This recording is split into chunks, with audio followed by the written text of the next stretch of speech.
Traveling in games is a mechanic that's not overly important if I'm being honest. Most of the time it's filler between two destinations or skipped entirely with fast travel.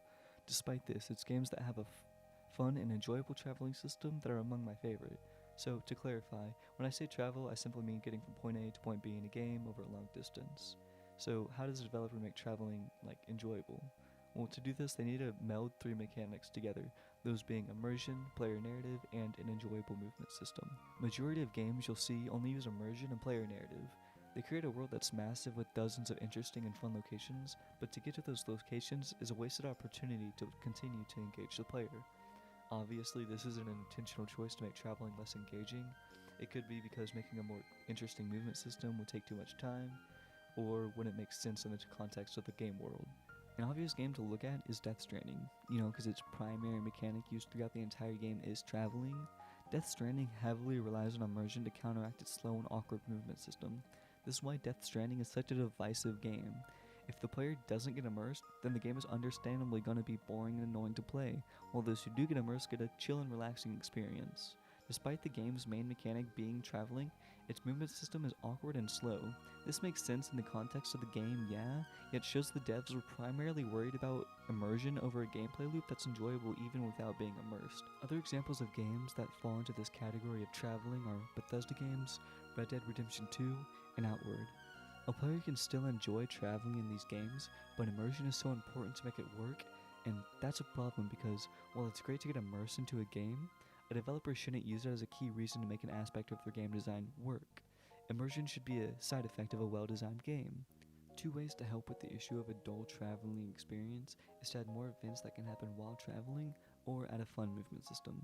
Adding random events that can happen make traveling an opportunity to experience more of the game and is a great way to encourage players to not just fast travel everywhere. Red Dead Redemption 2 does do this to a certain extent, however they are few and far between, but when Red Dead 2 does hit the player with these encounters, it's a great and memorable experience. So now it's time to talk about games that offer an interesting movement system. These games are rather rare, and obviously, as many people could have guessed, I'm going to be talking about Legend of Zelda Breath of the Wild, and that's for good reason.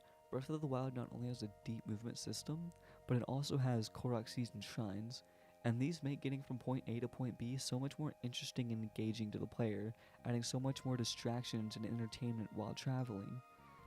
And these alone would make for a wonderful traveling system within a game, but Breath of the Wild also has its movement system, and this can just be the paraglider, or walking, or wall climbing, but on top of those, there are horses, there are stasis launches, and then there's whatever the fuck this is, bomb launching. Breath of the Wild offers so many different ways for the player to travel. Simply getting from point A to point B brings the player dozens of choices, which is great. The only other game I've come across that can compete with Breath of the Wild is Outer Wilds. While Outer Wilds doesn't have a constant feed of micro-puzzles to challenge the player, it has a massive overarching puzzle that spans the entire game. That makes it so that when the player is simply traveling, they're still engaged with the game, trying to think of where to go next or what the answer is. Both of these games always keep the player's attention during travel, whether that be from short-term goals or long-term stuff. On top of this, Outer Wilds has a unique and new movement system that can be deeply satisfying. I mean, look at this shit. I can just be going Mach 10, flying head first into a planet, and then explode from the other side.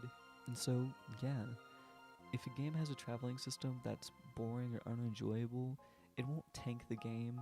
Hell, it'll hardly even affect it for most people. But games that do go that extra step to make a fun traveling system are often the ones that I remember the most and become my favorites. I don't really know if that's saying much, but I just really enjoy them and I think other people do as well. My first video done. Yay, I guess.